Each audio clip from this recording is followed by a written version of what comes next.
Good day. Please introduce yourself. Good day, ma'am and sir. I'm Marisa Valverde, 40 years old, high school graduate, and single. I have 4 kids, aged 21, 19, 17, and 11. Okay. Do you have work experience abroad as a domestic helper? Yes, I have an experience in Oman.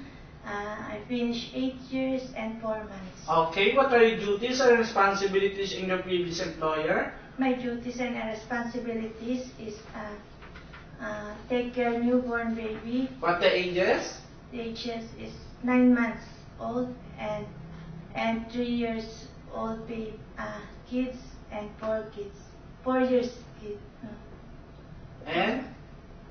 And Such as? washing clothes, house cleaning, ironing, car wash, and cooking. Okay, that's good. Can you tell us how you take care of the baby and elderly? I will take care of them by cooking healthy foods and cleaning and for serving as my own family. Please tell us some of your skills. I finished high school graduate and I know how to cook Arabic food, Filipino food. Okay, that's great. What are you the traits necessary to be a good domestic helper?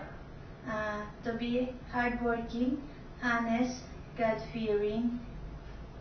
Okay, anything else you want to tell for your future employer? Can you tell them now?